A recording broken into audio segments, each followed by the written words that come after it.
ये कहानी छगनपुर नाम के एक छोटे से गांव की है, जहां अजय नाम का एक गरीब किसान रहता था। अजय के परिवार में उसके अलावा उसकी पत्नी सीमा और एक बेटा राजू था, जिनके साथ वो बहुत खुशी खुशी रहता था। अजय के पास गांव में अपनी एक जमीन थी, जहां पर खेती कर वो अपने घर का पालन पोषण करता था। परंतु अब उसकी वो जमीन पहले की तरह उपजाऊ नहीं रही थी। धीरे धीरे उसकी जमीन से फसल की पैदावार भी कम होने लगी थी। एक दिन इसी चिंता में वो अपने जमीन के पास बैठा होता है और कमाने का कोई और जरिया सोचने लगता है। दिन प्रतिदिन मेरे इस जमीन से उगने वाली फसल कम होते जा रही है। लगता है मुझे अब कोई दूसरी जमीन लेकर काम करना होगा, या तो कोई और जरिया ढूंढना होगा कमाने का। पर अब मैं इस जमीन के भरोसे नहीं रह सकता हूँ। चलो एक बार चल के सीमा से राय लेकर देखता हूँ वो क्या कहती है इस बारे में। अजय तुरंत खेत से अपने घर की तरफ चल पड़ता है। घर पहुंचकर वो सबसे पहले अपनी पत्नी सीमा को आवाज लगाता है। सीमा जरा यहाँ आना, तो तुमसे एक जरूरी बात करनी है। अजय की आवाज सुनकर सीमा वहाँ आ जाती है। बोलिए, आपने मुझे बुलाया क्या? हाँ सीमा, मुझे तुमसे एक जरूरी विषय पर बात करनी है और तुम्हारी राय जाननी है। हाँ बोलिए, क्या बात है?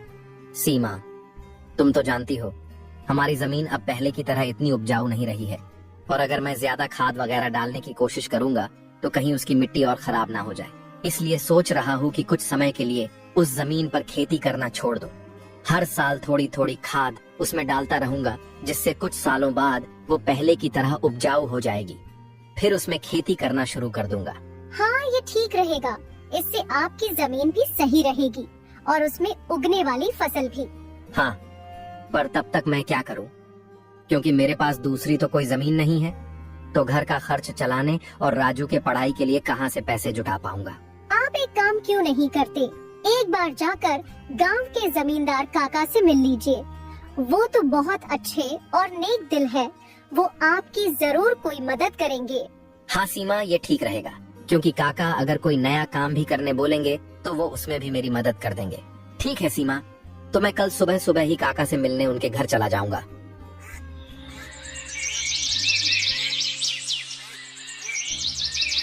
अगली सुबह अजय जमींदार से मिलने उसके घर के लिए चल पड़ता है। जमींदार के घर के बाहर पहुंचकर वो जमींदार को आवाज लगाता काका, है। क्या आप घर पर हो? अजय की आवाज सुनकर जमींदार बाहर आता है। अरे आओ अजय बेटा, बोलो क्या हुआ, कुछ काम था क्या? हाँ काका, आपकी एक मदद चाहिए थी। हाँ बोलो ना बेटा, मैं किस प्रकार तुम्हारी मदद कर सकता हूँ? अजय फटाफट से जमींदार को अपने खेत की हालत बता देता है। तो इसमें परेशान क्या होना बेटा? काका, मेरे पास एक ही जमीन है जिस पर खेती कर मैं अपने घर का खर्च चलाता हूँ, और मैंने आज तक खेती के अलावा कोई दूसरा काम भी कभी किया नहीं। तो अब यही नहीं समझ रहा है मैं क्या करूँ। बेटा, खेती के अलावा दूसरा काम क्यों करना? तुम एक काम करो, मेरे पास गांव के बाहर एक जमीन है, तुम उस पर खेती करो। काका, पर इससे तो आपका नुकसान हो जाएगा। नहीं बेटा, कोई नुकसान नहीं होगा। इसी बहाने तुम मेरी जमीन की देख रेख भी करोगे, क्योंकि अब तो मेरी उम्र भी हो गई है और मेरा बेटा भी शहर में रहता है, तो इससे तुम्हारा भी भला हो जाएगा और मेरी भी थोड़ी जिम्मेदारी कम रहेगी। ठीक है काका, अगर ऐसी बात है तो मैं कल से ही उस खेत पर काम करने चला जाऊंगा। अजय जमींदार को धन्यवाद कहकर वहाँ से अपने घर के लिए निकल जाता है। अजय अपने घर पहुंचकर सीमा को सारी बात बता देता है। ये तो बहुत अच्छा है, यानी आपकी सारी चिंता ही खत्म हो गई। हाँ सीमा, अब मैं काका के खेत पर बहुत मेहनत करूंगा और कोशिश करूंगा कि एक दो और खेत खरीद लूं, क्योंकि भविष्य में ऐसी समस्या आए तो उसके लिए हम तैयार रहे।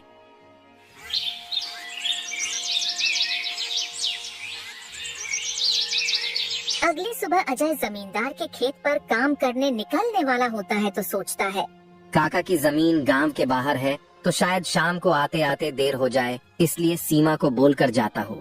सीमा, जरा यहाँ आना तो। अजय को बुलाता सुन सीमा वहाँ आती है। बोले, आपने बुलाया मुझे?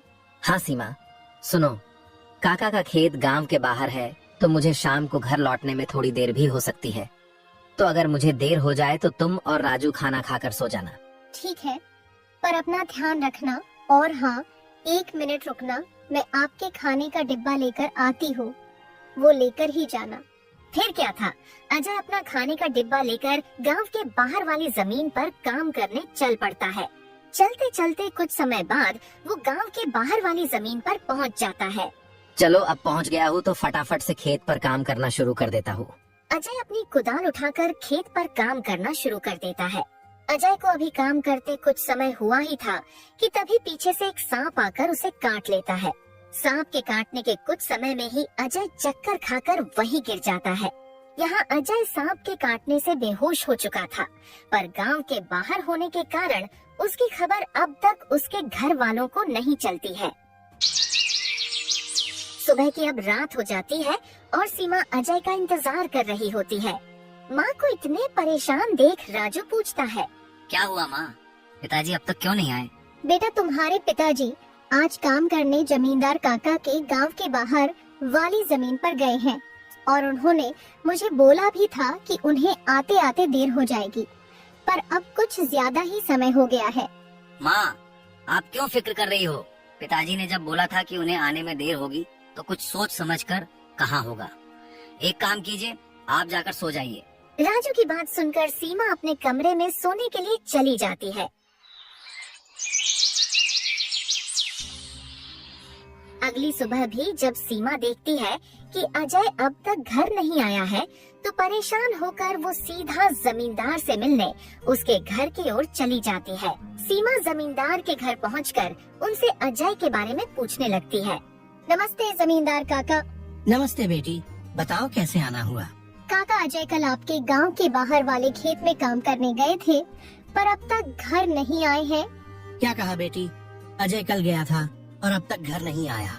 हाँ काका, उन्होंने मुझे कहा था कि खेत गांव के बाहर है तो आते आते रात हो जाएगी, पर अब तो रात की सुबह हो गई, पर वो अब तक नहीं आए हैं। चिंता मत करो बेटी, मुझे थोड़ा समय दो, मैं अभी किसी को भेजकर पता लगाता हूँ कि अजय कहाँ है।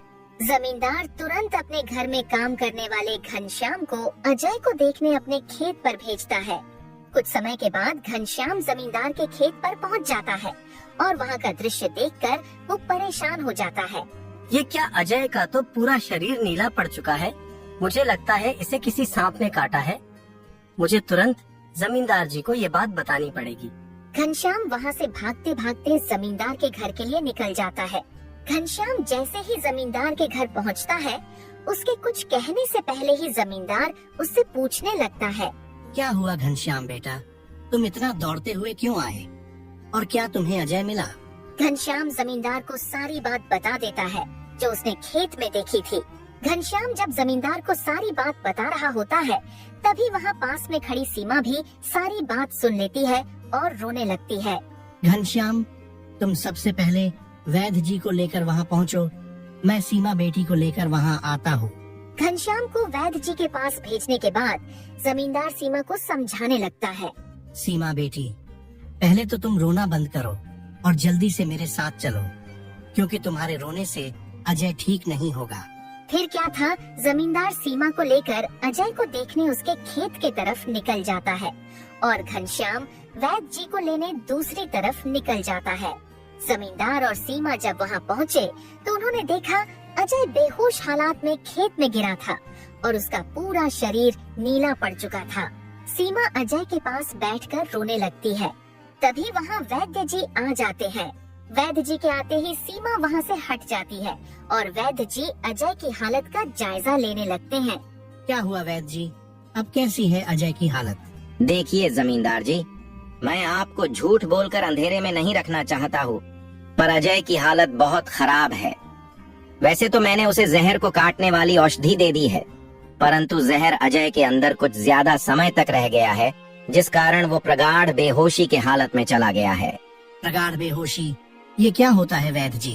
प्रगाढ़ बेहोशी के हालत में व्यक्ति जीवित तो होता है, परंतु उसके बदन के हिस्से में हलचल नहीं होती है, और ये अब कब होश में आएगा ये भी नहीं कह सकते हैं।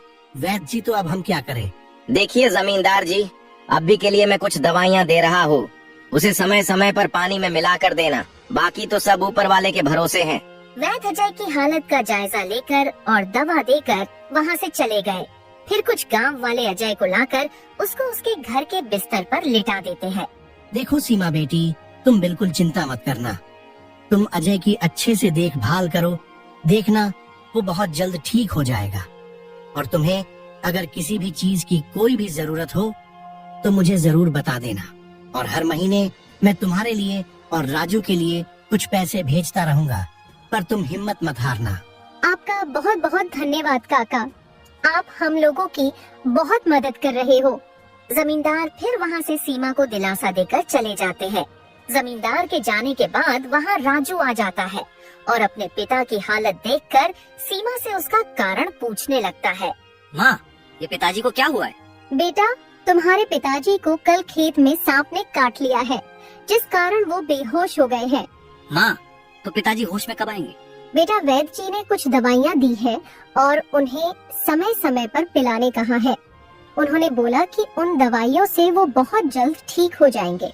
पर माँ, पिताजी की ऐसी हालत है तो अब हमारे घर का खर्च कैसे चलेगा? बेटा, तुम उसकी चिंता मत करो, मैं हूँ ना, मैं सब संभाल लूंगी। नहीं माँ, आप क्या क्या करोगी? आप पिताजी का ध्यान रखोगी, आप घर संभालोगी कि घर का खर्च देखोगी? माँ, आप बस पिताजी का और घर का ध्यान रखो, मैं अब खेत पर काम करके घर का खर्च चलाऊंगा।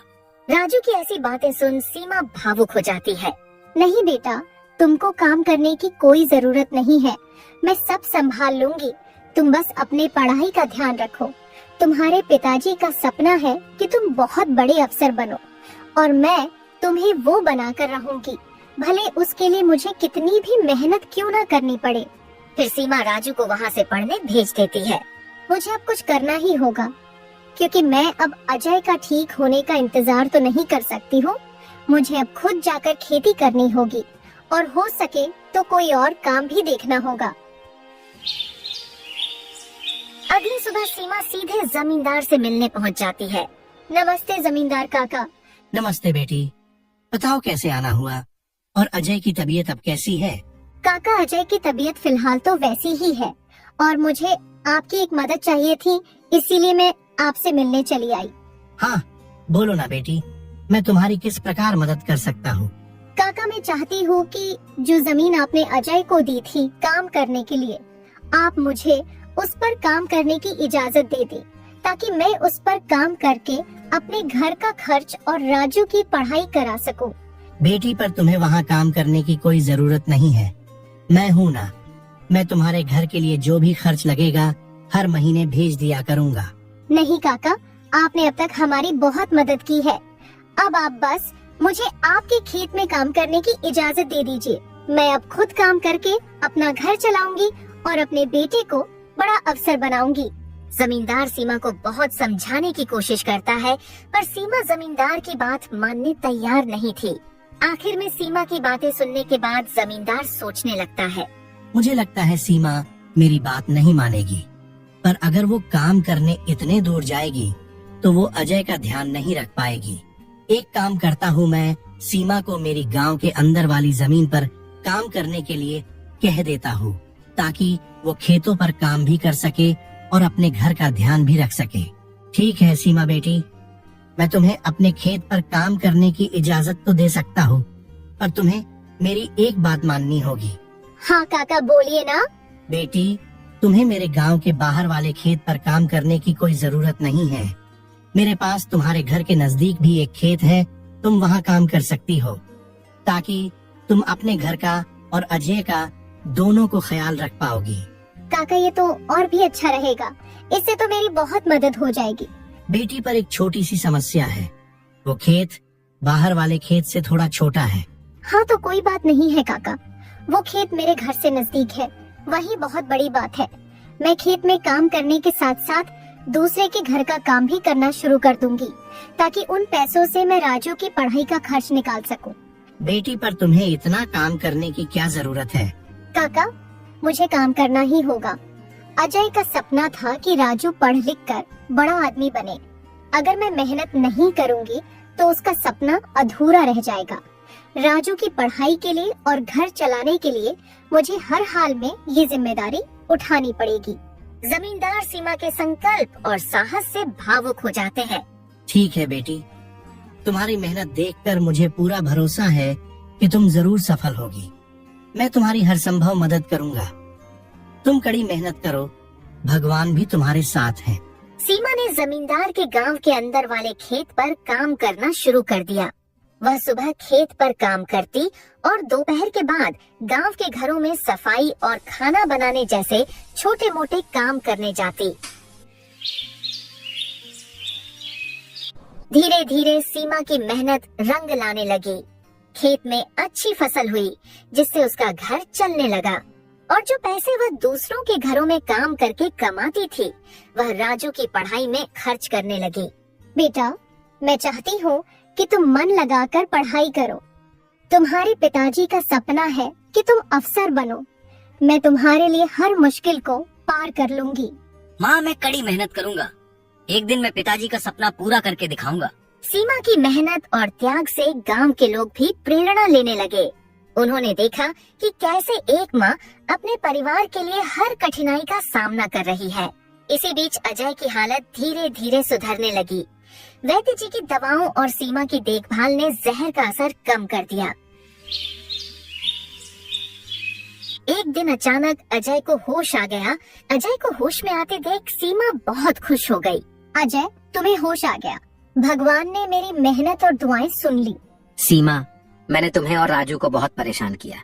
नहीं अजय, तुम हमारी ताकत हो।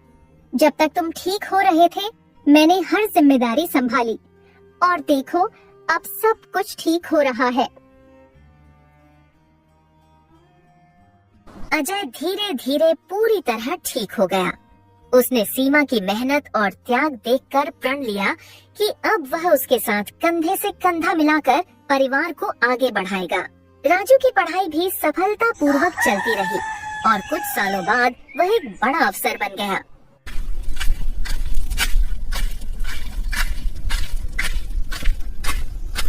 माँ, पिताजी, मैं आज जो कुछ भी हूँ वह आपकी मेहनत और त्याग के कारण हूँ। नहीं बेटा, ये सब तुम्हारी माँ का बलिदान है। उसने हमारे परिवार को बचाने के लिए हर मुश्किल का सामना किया। सीमा का त्याग और अजय का साथ, दोनों ने मिलकर एक नई मिसाल कायम की। गांव वाले अब भी उनकी इस कहानी को आने वाली पीढ़ियों को प्रेरणा के रूप में सुनाते हैं। इस तरह माँ का त्याग की यह कहानी हमें सिखाती है कि एक माँ का समर्पण किसी भी चुनौती को पार कर सकता है और परिवार को जोड़ कर रखता है। दोस्तों, तो इस तरह की और शानदार और मजेदार कहानियाँ देखने के लिए हमारे इस चैनल को जल्द से जल्द सब्सक्राइब कर लें।